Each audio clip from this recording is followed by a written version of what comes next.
وجاہت حنیف بھائی میرے ساتھ موجود ہیں۔ وجاہت بھائی 3 سے 4 دن ہو چکے ہیں اس واقعے کو، ابھی تک وائلڈ لائف کا جو ملازم ہے وہ سمانی کے اندر نہیں آ سکا، اور جنگلی حیات کتنی ضروری ہے ہماری آنے والی نسل کے لیے، اس کے حوالے سے آپ کیا کہتے ہیں؟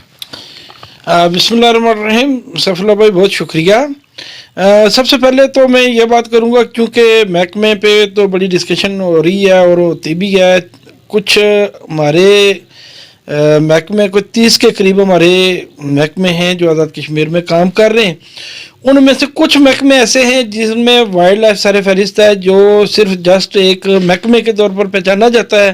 اگر ان کا کوئی پروجیکٹ ہے یا کوئی ملازم ہے تو وہ ہمیں دیکھنے کے لیے نہیں ملتا۔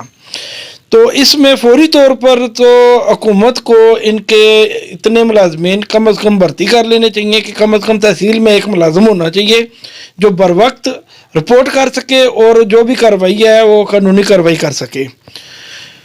تو سب سے مین بات تو یہی ہے کہ ایک بندہ ہے وہ برنالہ جائے گا، سمانی جائے گا یا بمبر میں رکے گا، وہ کیا کرے گا؟ تو ڈیفینیٹلی وہ نہ برنالہ میں ہوتا ہے، نہ سمانی میں ہوتا ہے، اور نہ ہی بمبر میں ہوتا ہے۔ وہ اپنے گھر میں ہوتا ہے، اس نے فون پہ یہ بتا دینا کہ آج میں فلاں جگہ پہ ہوں، آج میں فلاں جگہ پہ ہوں۔ اس کی مانیٹرنگ کا کوئی ایسا سسٹم ڈیوائز نہیں ہے۔ دوسری بات یہ ہے کہ جو جنگلی حیات کے حوالے سے کہ ہماری نسلوں کے لیے کتنا اہم ہے، اس میں 2-3 باتیں سب سے اہم ہیں۔ سب سے پہلی چیز جو ہے وہ دنیا میں کوئی بھی نظام ہے اس میں سب سے اہم ایکو سسٹم ہے۔ ایکو سسٹم یہ ہے کہ ایک جانور کے بچنے سے ہمارے جو ضرر رساں جانور ہیں، ضرر رساں چرند پرند ہیں، یا کوئی ایسے چیزیں ہیں، کیڑے مکوڑے ہیں، وہ ختم ہوتے ہیں۔ ایک جانور دوسرے جانور کی خوراک بنتا ہے اور اس سے تیسری چیز کا تدارک ہوتا ہے، یعنی ایکو سسٹم کے اندر ایک چیز دوسری سے، دوسری تیسری سے، تیسری چوتھی سے منسلک ہے۔ تو ہمارا سب سے بڑی بات یہ ہے کہ ہمارا ایکو سسٹم ڈسٹرب ہو رہا ہے۔ مور کے حوالے سے یہ ہے کہ یہ وادی کا حسن بھی ہے اور ہماری عین وقت کی ضرورت بھی ہے۔ ہم چھوٹے چھوٹے تھے جب مور نہیں تھے یہاں پہ، تو ہم دیکھتے تھے کہ ہمارے گرمیوں کے موسم میں بالخصوص برسات میں ہر جگہ سے ہمیں سانپ نظر آتے تھے۔ موروں کے آنے کی وجہ سے آپ میڈیا کے توسط سے، انتظامیہ کے توسط سے دیکھ لیں کہ کتنے سانپ کے کاٹنے کے کیسز کم ہوئے ہیں۔ یہ فیکٹس اینڈ فگرز پہ بات کریں تو ہمارے اب ریئر چانس ہے کہ ہمارے ہاں سانپ کے کاٹنے کے کیسز بہت کم ہو رہے ہیں، اور اس کی وجہ یہی ہے کہ انہوں نے چن چن کے ختم کر دیے ہیں۔ اب مسئلہ کیا ہوا ہے؟ ایک بات تو یہ ہے کہ ہمارا ایکو سسٹم ڈسٹرب ہوا، اور ایکو سسٹم میں مور ہیں، طوطے ہیں، اور ان سب سے زیادہ اہم جو ہے وہ شہد ہے۔ شہد بھی ہمارے ہاں لوکل لگنا ختم ہو گیا، اور اب ہم جو ہے وہ فارموں کا شہد اور کہیں باہر سے منگوا کے استعمال کر سکتے ہیں۔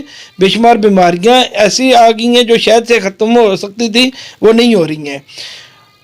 اب اس کے تدارک کے حوالے سے یہ ہے کہ یہ کیونکہ وائلڈ لائف کا محکمہ لائسنسنگ کرتا ہے باقاعدہ کہ کون شکار کر سکتا ہے اور کون نہیں کر سکتا، اور سچی بات یہ ہے کہ جب ہم اس کاؤنٹ کو دیکھتے ہیں کہ کون کون سے پرندے کا یا کس کس جانور کا شکار ہو سکتا ہے، تو اس میں کسی بھی موسم میں بریڈنگ ہو یا نان بریڈنگ ہو، ان دونوں میں مور کا شکار ممنوع ہے۔ تو میری ایک سجیشن ہے اس حوالے سے کہ محکمہ وائلڈ لائف اور انتظامیہ مل کر، اس میں یہ ہے کہ چونکہ لوگ جو شکار کرتے ہیں وہ رپورٹ تو ڈیفینیٹلی کسی نہ کسی حوالے سے ہو جاتے ہیں، ان کی شکایت ہو جاتی ہے، تو اس کے حوالے سے یہ ہے کہ جو بندہ شکار کرے گا ڈیفینیٹلی وہ ممنوعہ بور سے تو نہیں کرے گا، وہ 12 بور سے یا ایسی بندوق سے کرے گا جس کی لائسنس اس کے پاس موجود ہے۔